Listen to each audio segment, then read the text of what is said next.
রোজার ঈদের পরে শাওয়াল মাসের 6টি রোজা যদি রাখতে পারেন, প্রিয় নবী সাল্লাল্লাহু আলাইহি ওয়াসাল্লাম বলছেন পূর্ণ 1 বৎসর রোজা রাখার নেকি আল্লাহ পাক আমলনামায় দিয়ে দিবেন। পবিত্র রমজান মাসের রোজা আমরা রাখেছি, 30টি রোজা আমরা রাখলাম, আল্লাহ তাআলা সেই সুযোগ দিলেন। রমজানের রোজা শেষে আমরা রোজার ঈদুল ফিতর আদায় করলাম। এই রোজার ঈদুল ফিতরের পরে, রোজার ঈদের পরে এই শাওয়াল মাসে 6টি রোজা যদি রাখতে পারেন, আপনি যেন পুরো বৎসর যেন রোজা রাখলেন, আল্লাহ তাআলা তত পরিমাণ নেকি আমলনামার মধ্যে দিয়ে দিবেন। প্রিয় মা বোনেরা আমার, রমজান মাসে যারা অসুস্থ ছিলেন, মাসিক ছিল যাদের, পিরিয়ড ছিল যাদের, আপনারা যেই ভাঙতি যেই রোজাগুলা আপনারা ভেঙেছেন, এই ভাঙতি রোজাগুলা কি আগে রাখতে হবে নাকি শাওয়াল মাসের রোজা রাখতে হবে?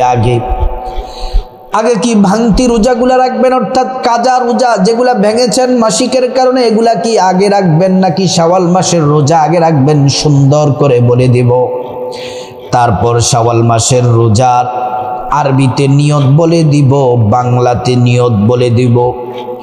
শাওয়াল মাসের 6টি রোজা রেখে আপনি কি কি জিকির করবেন আপনাকে সুন্দর করে সহজ করে বলে দিব। প্রিয় মা বোনেরা আমার, এই রোজাগুলা জীবন গেলেও মিস করবেন না। যদিও রোজাগুলা এটাকে কেউ নফল বলেছেন, আবার কেউ সুন্নাত বলেছেন, কারণ নবীজি রেখেছেন এজন্য সুন্নাত, আবার এটা অতিরিক্ত, কারণ অতিরিক্ত রোজা সেজন্য এটা নফল। যদি এই 6টি রোজা রাখতে পারেন, আল্লাহ তাআলা আপনার হায়াত বাড়িয়ে দিবেন, রিজিক বাড়িয়ে দিবেন। আল্লাহর কাছে যে দোয়া করবেন সে দোয়া আল্লাহ পাক কবুল করে নেবেন। প্রথমে আপনাদেরকে হাদিসটি শোনায় আল্লাহর নবী কি বলেছেন। নবীজি সাল্লাল্লাহু আলাইহি ওয়াসাল্লাম বলেন, মান সামা রমাদান সুম্মা আতবাহু সিত্তাম মিন শাওয়ালিন কাসিয়ামিন মিনাদ দাহার। আল্লাহর রাসূল বলেন কানা কাসিয়ামিদ দাহার।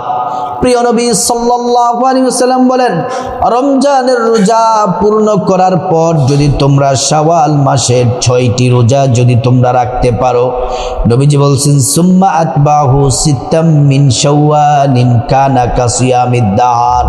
এই শাওয়াল মাসের 6টি রোজা যদি তারপর রাখতে পারো, তোমাদের আমলনামায় পূর্ণ 1 বৎসর রোজা রাখার নেকি আল্লাহ আমলনামায় দিয়ে দিবেন।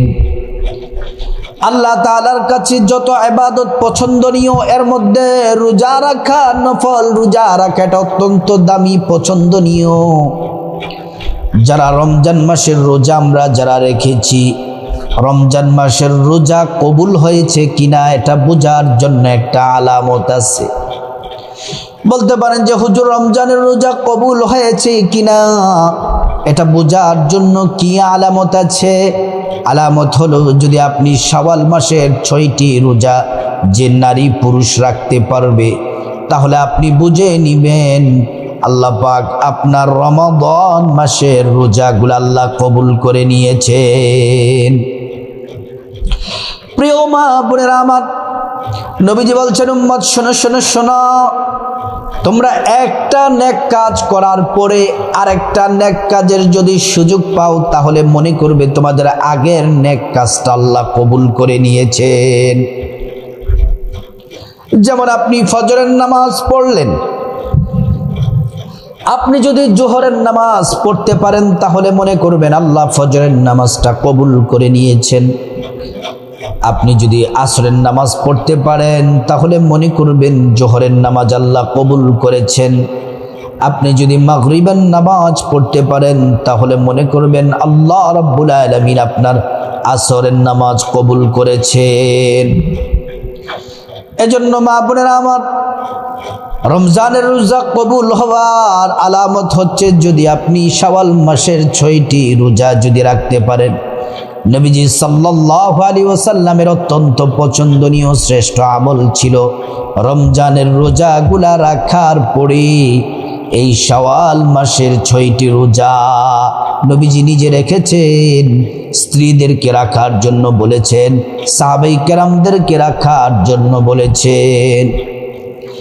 প্রিয় মা বোনেরা আমার, আপনি যদি শাওয়াল মাসের 6টি রোজা রাখেন তাহলে পূর্ণ 1 বছর রোজা রাখার নেকি আপনি পাবেন। যেন আপনি পুরো 1 বছর রোজা রাখলেন। তাহলে হিসাবটা কিভাবে? আলেম ওলামারা চমৎকার ব্যাখ্যা করেছেন। ব্যাখ্যাটা হলো, আল্লাহ রাব্বুল আলামিন প্রত্যেকটা নেক আমলকে 10 গুণ বৃদ্ধি করে দেন। আপনি একটা নেক কাজ করেছেন, এটা বর্ধিত করে করে আল্লাহ 10 গুণ বাড়িয়ে দিবেন। আপনি একবার জিকির করেছেন, সেটা আল্লাহ বর্ধিত বাড়িয়ে বাড়িয়ে সেটাকে 10 গুণ বাড়িয়ে তত নেকি আল্লাহ পাক আমল নামায় দিয়ে দিবেন। এজন্য একটা নেক আমল করলে এটাকে আল্লাহ বাড়িয়ে 10 গুণ করে দেন। তাহলে একটু ভালো করে খেয়াল করুন, রমজানের রোজা হলো 30টি, তো প্রত্যেকটা রোজা যদি 10 গুণ করে আল্লাহ বাড়িয়ে দেন, তাহলে আমরা 30টা রোজার সাথে 10কে যদি আমরা গুণ দেই, 30 গুণ 10, তাহলে কত হবে? 30কে যদি আপনি 10 করে বৃদ্ধি করেন তাহলে কিন্তু আপনার হয়ে যাবে 300। 30 ইন্টু আপনার 10 গুণ দিলে হয়ে যাবে 300। আর আপনি শাওয়াল মাসের যে 6টি রোজা আছে, এই 6-এর সাথে যদি 10 গুণ দেন তাহলে হয়ে যাবে 60। ওই দিক দিয়ে রমজান মাসের রোজা 300, আল্লাহ তাআলা 300 গুণ দিলেন। আবার এদিক দিয়ে 60, তাহলে 300 এবং 60 কত হয়? 360। পুরো বছরে 360 দিন। আপনি যদি আল্লাহর সন্তুষ্টির জন্য যদি রমজানের রোজাগুলো সুন্দর করে রাখতে পারেন, তারপর যদি শাওয়াল মাসের 6টি রোজা যদি রাখতে পারেন, তাহলে আপনার আমল নামায় এই হিসাব করে পূর্ণ 1 বছরের নেকি আল্লাহ পাক আমল নামায় দিয়ে দিবেন। আরো বেশি অসংখ্য নেকি আল্লাহ তাআলা দিয়ে দিবেন, যার কোনো হিসাব নাই। প্রিয় মা বোনেরা আমার, এবার গুরুত্বপূর্ণ মাসালাটি শুনে নেন। রমজান মাসে যাদের মাসিকের জন্য, পিরিয়ডের জন্য যারা রোজা ভেঙেছেন 4টি, 5টি, 7টি, যেই কয়টা রোজা ভেঙেছেন পিরিয়ডের জন্য, আপনারা কি এই কাজা, এই ভাঙতি রোজা কি আজ আগে রাখতে হবে নাকি শাওয়াল মাসের রোজা আগে রাখতে হবে? আপনারা কি ভাঙতি রোজা আগে রাখতে হবে, কাজা রোজা আগে রাখতে হবে নাকি শাওয়াল মাসের রোজা আগে রাখতে হবে? আমরা যদি নবীজির হাদিসটার দিকে খেয়াল করি তাহলে কিছু কিছু আলেম হাদিসের দিকে লক্ষ্য করে এটা বলেছেন। কোনটা? নবীজি বলছেন, মান সামা রমাদান সুম্মা আতবাহু সিত্তাম মিন শাওয়াল কানা কাসিয়ামিদ দাহার। আল্লাহর পেয়ারা রাসূল বলেন, তোমরা রমজান মাসের রোজা তোমরা পূর্ণ করো, তারপর শাওয়ালের 6টি রোজা রাখো। এই হাদিসের দিকে খেয়াল করে আলেমগণ বলেছেন, কিছু কিছু আলেমগণ বলেছেন, যদি হাদিসের দিকে লক্ষ্য করলে আগে রমজান মাসের রোজাগুলা পূর্ণ করার কথা বলা হয়েছে। আমার মা বোনেরা 5টা রোজা ভেঙেছেন, 6টা, 7টা রোজা, 8টা রোজা, 9টা রোজা, এমন করে মাসিকের জন্য সর্বনিম্ন 3 দিন, সর্বোচ্চ 10 দিন। এর মাঝখানে যেই রোজাগুলা আপনারা মাসিকের জন্য ভেঙেছেন, পিরিয়ডের জন্য ভেঙেছেন, এই রোজাগুলা আপনাদেরকে আগে রাখতে হবে, তারপরে আপনাদেরকে শাওয়াল মাসের রোজা রাখতে হবে। কিছু কিছু আলেমরা এই হাদিসের দিকে লক্ষ্য করে বলেছেন।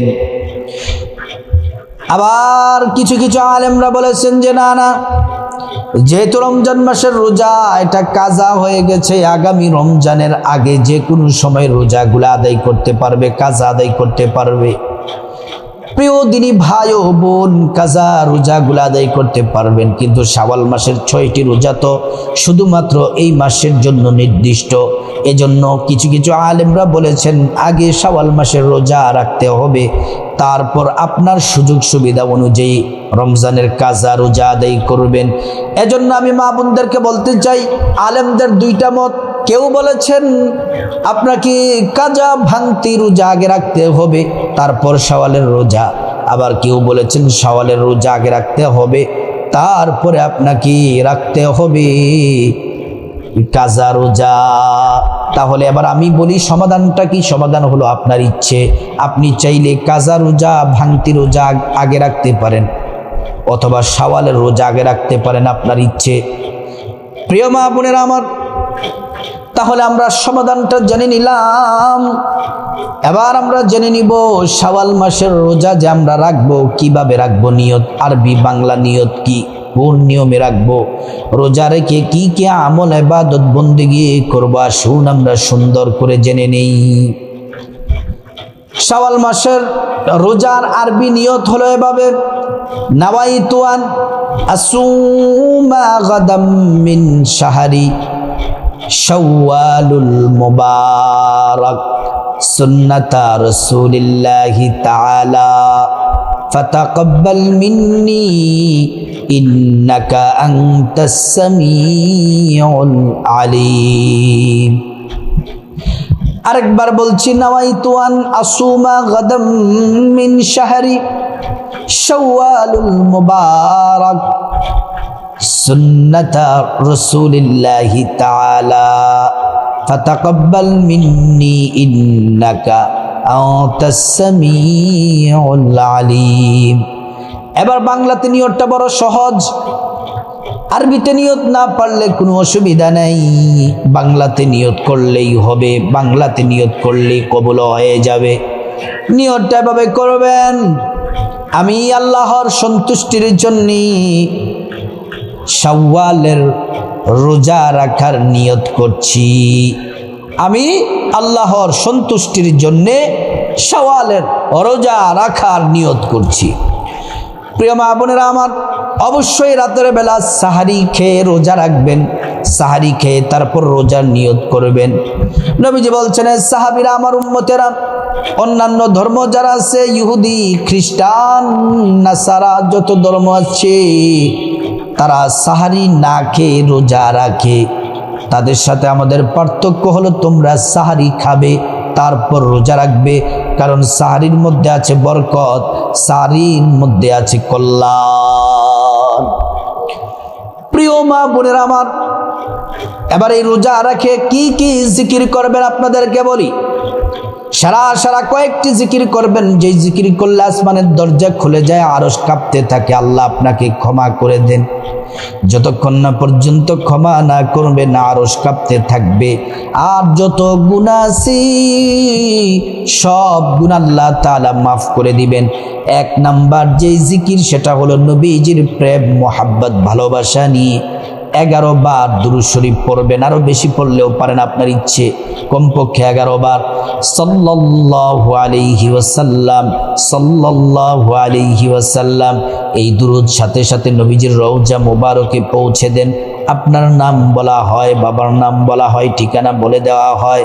তারপর নবীজি সাল্লাল্লাহু আলাইহি ওয়াসাল্লাম আপনাকে চিনে ফেলেন, আল্লাহর কাছে দোয়া করেন, আর আল্লাহ রাব্বুল আলামিন আপনার দোয়া, আল্লাহ তাআলা নবীজির দোয়া কবুল করে নেন, আপনার জীবনে কল্যাণ দান করেন। একবার দুরূদ পড়লে 10টি গুনাহ মাফ হয়ে যায়, 10টি নেকি পাওয়া যায়, 10টি মর্যাদা আল্লাহ পাক বাড়িয়ে দেন। শুধু তাই নয়, হাসরের ময়দানে নবীজি শাফায়াত করবেন, নিজ হাতে হাউজে কাউসারের পানি পান করায়া আল্লাহর জান্নাতে নিরাপদে পৌঁছে দিবেন। সুবহানাল্লাহ। তারপরে ও প্রিয় মা বোনেরা আমার, 2 নাম্বার জিকির আল্লাহ বলেছেন এটা শ্রেষ্ঠ জিকির, নবী বলেছেন শ্রেষ্ঠ জিকির, 50 বছরের গুনাহ মাফ হয়ে যায়, আসমানের দরজা খুলে দেওয়া হয়, আল্লাহর আরশ কাঁপতে থাকে, নূরের খুঁটি এই জিকির ধরে নাড়াচাড়া করতে থাকে, আল্লাহ ক্ষমার ঘোষণা দেন, আপনার দোয়া কবুল করেন। তখন জিকির আরশের খুঁটি নাড়াচাড়া বন্ধ করে দেয়। এই জিকির করলে ইমানের সাথে মৃত্যু নসিব হয়, পরকালে জান্নাত পাওয়া যায়। 2 নম্বর জিকিরটিও করবেন 11 বার, লা ইলাহা ইল্লাল্লাহ, লা ইলাহা ইল্লাল্লাহ। তারপরে 3 নম্বর জিকির একবার করবেন জান্নাতে একবার গুপ্ত ধনভাণ্ডার পাবেন, যতবার করবেন ততবার পাবেন। দুনিয়ার সব পেরেশানি, বিপদ, মুসিবত, অসুস্থতা, ঝামেলা, অশান্তি, দুশ্মনের দুশ্মনী সব দূর হয়ে যাবে। এই জিকিরটিও করবেন 11 বার। 3 নম্বর জিকির, লা হাওলা ওয়ালা কুওয়াতা ইল্লা বিল্লাহ, লা হাওলা ওয়ালা কুওয়াতা ইল্লা বিল্লাহ। 4 নম্বর জিকির হলো ইস্তিগফার পড়বেন 11 বার। ইস্তিগফার পড়বেন, আল্লাহ আপনার জীবনের গুনাহ মাফ করে দিবেন, ধনী বানায়া দিবেন, নেক সন্তান দিবেন, জান্নাতে প্রবেশ করাবেন, জান্নাতের নহর থেকে শরবত পান করাবেন। প্রিয় মা বোনেরা আমার, তারপরে মহান রব্বুল আলামিনের কাছে আপনি যে দোয়া করবেন, আপনি মুস্তাজাবুদ দাওয়া, প্রত্যেকটা দোয়া আল্লাহ পাক কবুল করবেন। তারপর রব্বুল আলামিনের কাছে যা চাইবেন সেটা আল্লাহ কবুল করবেন। সেই 4 নাম্বার জিকির হলো ইস্তিগফার। 11 বার পড়বেন, আস্তাগফিরুল্লাহ ওয়া আতুবু ইলাইহি, আস্তাগফিরুল্লাহ ওয়া আতুবু ইলাইহি। 5 নাম্বার জিকির হলো 10 বার সূরা ইখলাস পড়বেন। বিসমিল্লাহির রহমানির রহিম, কুল হুয়াল্লাহু আহাদ, আল্লাহুস সামাদ, লাম ইয়ালিদ ওয়া লাম ইউলাদ ওয়া লাম ইয়াকুল লাহু কুফুয়ান আহাদ। এই সূরা ইখলাস যদি 10 বার পড়েন, 3 খতম কোরআন শরীফের নেকি পাবেন এবং জান্নাতে আল্লাহ রাব্বুল আলামিন আপনার জন্য বিল্ডিং বরাদ্দ করে দেন। 6 নাম্বার জিকির, যে জিকির যতবার করবেন জান্নাতে ততটা ফল গাছের মালিক হবেন। এক একটা ফল গাছ এত বড়, একটা ঘোড়া 500 বছর দৌড়ায়া ওই ফল গাছের ছায়া শেষ করতে পারবে না। শুধু তাই নয়, আপনার নেকের যে খাতা আছে নেক দ্বারা ভরপুর করে দিবেন, মিজান পাল্লার নেকের পাল্লা ভারী করে দিবেন, আপনার হায়াত বাড়বে, রিজিক বাড়বে, ধন দৌলত বাড়বে। এই 6 নাম্বার জিকির হলো সুবহানাল্লাহ 33 বার পড়বেন, আলহামদুলিল্লাহ 33 বার পড়বেন, আল্লাহু আকবার পড়বেন 34 বার। এই 6টি জিকির করবেন। এই শাওয়ালের যে 6টি রোজা, প্রত্যেক রোজা রেখে রেখে এই জিকিরগুলা করবেন। একবার দৈনিক একবার করলেও পারেন, কয়েকবার করলেও পারেন, সেটা আপনার ইচ্ছে। তারপর আল্লাহর কাছে মুনাজাত দিবেন আল্লাহুম্মা আমিন বলে। মুনাজাতের শুরুতে আল্লাহ রাব্বুল আলামিনের একটি নাম 3 বার পড়বেন, একটি নাম 3 বার পড়বেন। নবীজি কসম করে বলেছেন, এ নাম পড়লে আল্লাহ রাব্বুল আলামিন দোয়া কবুল করেন, যা চাইবেন আল্লাহ তাই দিবেন। মুনাজাত, দোয়া, সব আমল, রোজা, সব আমল, ইবাদত বন্দেগী কবুল করবেন। আল্লাহ পাকের নামটি হলো ইয়া যাল জালালি ওয়াল ইকরাম, ইয়া যাল জালালি ওয়াল ইকরাম, ইয়া যাল জালালি ওয়াল ইকরাম।